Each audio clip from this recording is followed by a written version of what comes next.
बिस्मिल्लाहिर्रहमानिर्रहीम। अस्सलामु अलैकुम माय डियर स्टूडेंट्स। उम्मीद करती हूँ आप तमाम लोग खैरियत से होंगे। जी बच्चों, तो जैसे कि हम लोगों ने अपना जो डेली क्वेश्चन एक्सप्लेनेशन स्टार्ट की थी, ठीक है, कि एक क्वेश्चन में हम मल्टीपल कॉन्सेप्ट्स को एक्सप्लेन करने की कोशिश करेंगे, ठीक है। कुछ तरीकाकार ये था कि सबसे पहले मैं कम्युनिटी में आपके साथ इस तरह का सवाल जनरेट करके शेयर करवाती हूँ, ठीक है। देन आप उसको अच्छी तरह सोचते हैं, एनालाइज करते हैं, बगैर कहीं से देखे आप उसको मार्क करते हैं, ठीक है, अपने कॉन्सेप्ट के ऊपर। और फिर जब एक दिन बाद या 2 दिन बाद मुझे पता चल जाता है कि maximum students have reacted on this MCQs, ठीक है, तो फिर मैं क्या करती हूँ कि मैं समझ जाती हूँ कि it's the right time to explain it, ठीक है। So same is the case for question number 11। ये हमारे कम्युनिटी में शेयर हुआ था, ठीक है।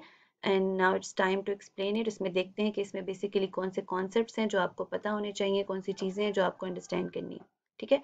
सो बच्चों, बिफोर मूविंग टू क्वेश्चन, मैंने आपको टिप क्या बताई हुई है, ठीक है, कि you have to read 2 times a question, ठीक है। Read 2 times a question. जो भी सवाल आप सॉल्व करने लगे हैं, ठीक है, गलत करने से बेहतर है कि आप उसको थोड़ा सा वक्त दें, उसको 2 दफ़ा रीड करें, क्योंकि 2 दफ़ा reading is must for anything के जिसकी आप कॉम्प्रिहेंशन लेना चाहते हैं, ठीक हो गया। सबसे पहले चलें, सवाल को 2 दफ़ा हमने रीड करना है। जैसे फर्स्ट क्वेश्चन है, सॉरी, क्वेश्चन स्टेटमेंट है, choose the correct option alpha, unless he study hard he will not succeed. Option B, if not he study hard he will not succeed. Option C, unless he doesn't study hard he will not succeed.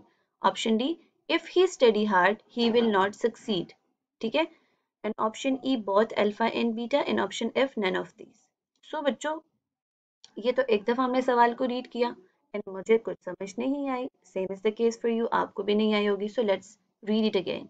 Choose the correct option alpha, unless he study hard he will not succeed. Option B, if not he study hard he will not succeed. Option C, unless he doesn't study hard he will not succeed. Option D, if he study hard he will not succeed. Okay, that means कुछ चीजें understand होना शुरू हुई कि इसमें तो if not use हो रहा है और अनलेस यूज हो रहा है, ठीक है। और ये इफ नॉट एंड जो अनलेस है, ये क्या है? ये हमारे कंडीशनड कंजंक्शन है, कंडीशन कंजंक्शंस, ठीक है। जब हम 2 सेंटेंसेस ऐसे लिख रहे होते हैं जिसके एक पार्ट में कोई वजह होती है कि ये करोगे तो इसके नतीजे में ऐसा होगा, मतलब कंडीशन रखी होती है, वजह रख दी गई होती है, ठीक है। तो उन 2 सेंटेंसेस को कनेक्ट करने के लिए जो हम अपने कंजंक्शंस का इस्तेमाल करते हैं वो ये वाले होते हैं, conditioned conjunctions, if not, unless, ठीक है। तो बच्चों, आपने हमेशा एक चीज याद रखनी है। मैं यहाँ पे एक चीज लिखने लगी हूँ कि इफ नॉट बेसिकली इक्वल होता है अनलेस के, ठीक है। इफ नॉट इक्वल होता है अनलेस के। मींस अगर आप इफ नॉट मेंशन कर देते हो तो इसका ऑलरेडी मतलब होता है अनलेस, ठीक है। और आप अनलेस मेंशन कर देते हो तो इसमें इफ भी शामिल है, इसमें नॉट भी शामिल है, ठीक है। कुछ भी अनलेस के साथ नॉट की दोबारा एडिशन जो है वो बहुत बड़ा ब्लंडर है बच्चों, बहुत बड़ा ब्लंडर, ठीक है। अनलेस में ऑलरेडी नेगेटिविटी शामिल है, अनलेस ऑलरेडी नेगेटिव पॉइंट को शो करता है कि जब तक या अभी जब तक आप ये काम नहीं करोगे, ठीक है। और इफ नॉट में इफ के साथ नॉट का होना मस्ट है, क्योंकि ये इफ नॉट मिलकर अनलेस का जो हमें है ना मीनिंग दे रहा होता है, ठीक है। तो एक चीज, ये बहुत इंपॉर्टेंट पॉइंट है बच्चों, जो आपको पता नहीं होता, इसको आपने याद रखना है। मैं इसको स्टार कर रही हूँ कि अनलेस के साथ दोबारा से किसी नेगेटिव का यूज गलत है, नॉट का, ठीक है, किसी भी तरह का। और इफ नॉट का मतलब ही अनलेस होता है, ठीक है। सो इफ और नॉट मिलके लिखा जाता है और अनलेस के साथ किसी तरह का नॉट नहीं लिखा जाता, ठीक है। एक पॉइंट तो ये हो गया।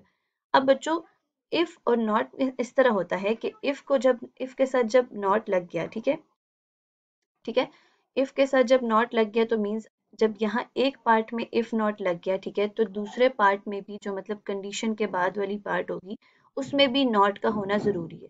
यह हमें बताता है कि ये पूरा सेंटेंस जो है वो नेगेटिव है, ठीक हो गया। लेकिन अगर इफ वाले पार्ट में नॉट नहीं मेंशन, ठीक है, इफ वाले पार्ट में नॉट नहीं मेंशन तो वहां पर तो वो कंडीशन का काम कर रहा है, ठीक है।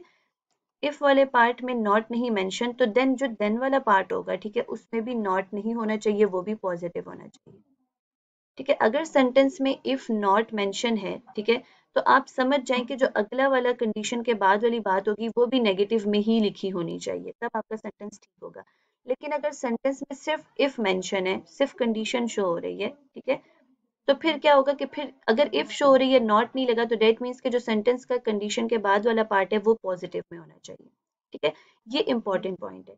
अब अगर कोई ऐसा सेंटेंस होगा कि उसका इफ के साथ नॉट मेंशन है लेकिन अगला कोमे के बाद वाले पार्ट में नॉट मेंशन नहीं है, तो वो गलत होगा। ठीक है, इफ के लिए दोनों पार्ट्स का सेम होना जरूरी है। अगर नेगेटिव है तो दोनों नेगेटिव, पॉजिटिव है तो दोनों पॉजिटिव। और अगर इफ लिखा हुआ है पॉजिटिव है, इसमें नॉट नहीं है, तो दूसरे पार्ट का भी, कोमे के बाद वाले पार्ट में भी नॉट का होना नहीं चाहिए। ठीक है, ये तो हो गई इफ वाली कहानी। अब बच्चों अनलेस वाली कहानी क्या है?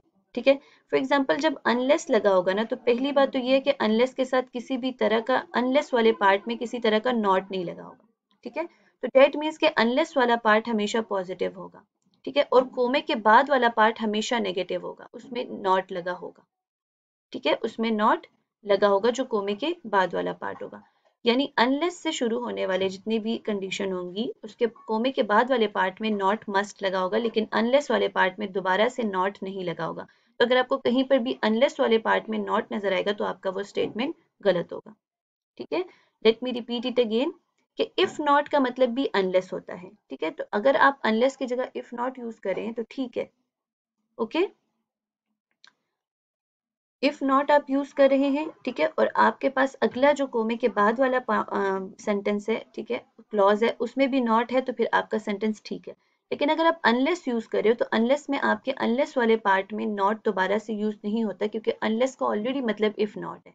ठीक है, सो आप अनलेस के बाद जो कोमे वाला पार्ट होता है उसमें नॉट मस्ट मेंशन करेंगे। इफ के साथ सेंटेंसेस शुरू जो होते हैं, अगर उसमें आप नॉट लगा रहे हैं तो अगले पार्ट में भी, कोमे के बाद वाले पार्ट में भी नॉट का होना मस्ट है। और अगर आप सिर्फ इफ लगा रहे हैं, नॉट नहीं लगा रहे, तो आपके अगले पार्ट में भी नॉट का होना नहीं चाहिए। ठीक है, ये कंडीशंस हैं, ये आपके स्टेटमेंट्स को ठीक और गलत बनाती हैं। ठीक हो गया? अब आप आ जाओ अपने ऑप्शंस की इवेल्युएशन पर। सबसे पहला ऑप्शन है अनलेस ही स्टडी हार्ड। तो मैंने आपको बताया कि जहां अनलेस होगा वहां किसी भी तरह का नॉट नहीं होना चाहिए। तो आप देखें अनलेस ही स्टडी हार्ड, ठीक है, अनलेस ही स्टडी हार्ड वाले एरिया में किसी तरह का नॉट मेंशन है अनलेस के साथ? नहीं मेंशन, तो डेट मीन्स के ये वाला एरिया ठीक हो गया। ही विल नॉट सक्सीड, तो मीन्स ये देखें, विल नॉट सक्सीड। ठीक है, नॉट लगा हुआ है, अनलेस के साथ किसी तरह का नॉट नहीं लगा कोमे से पहले, और कोमे के बाद नॉट मेंशन है, तो मीन्स ये तो हमारे रूल्स के मुताबिक है।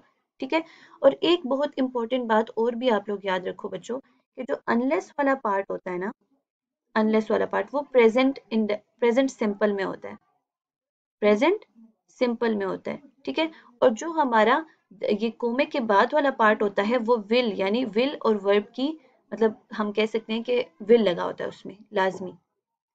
ठीक है, विल के साथ लिखा होता है।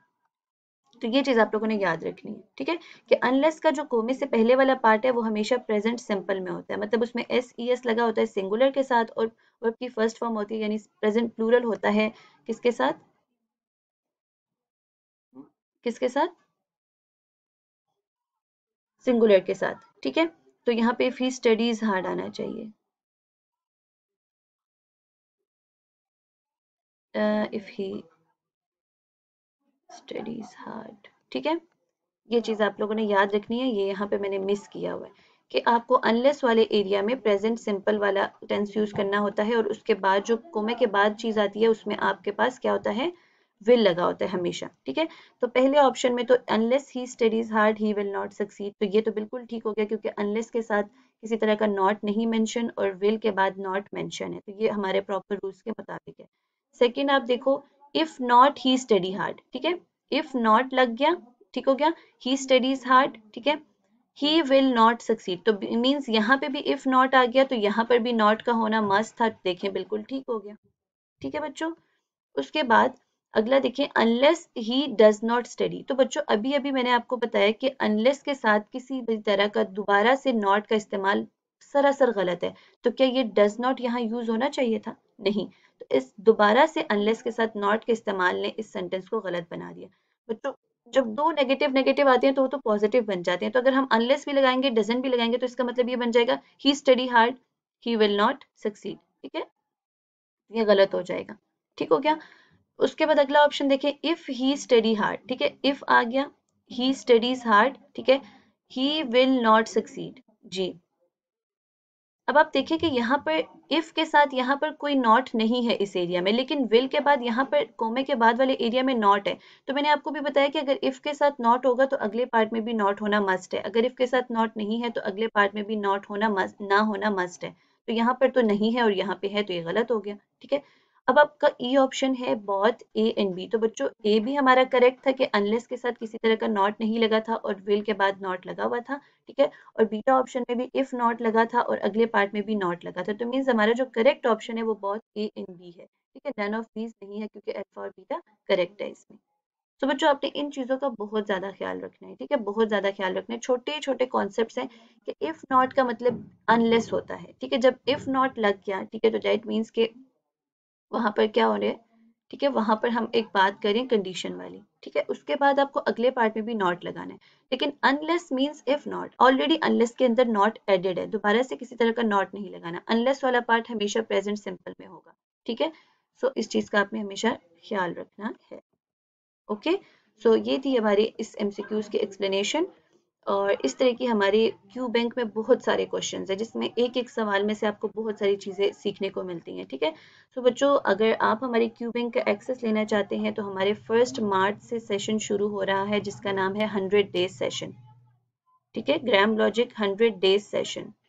बच्चों इस 100 डेज सेशन में हमारे पास क्या क्या होने वाला है। फर्स्ट नंबर पर तो हमारे पास डिटेल्ड लेक्चर्स होने वाले हैं इंग्लिश प्लस लॉजिकल रीजनिंग के, ठीक है। सेकंड नंबर पर हमारे पास ह्यूज डिटेल्ड क्यू बैंक है।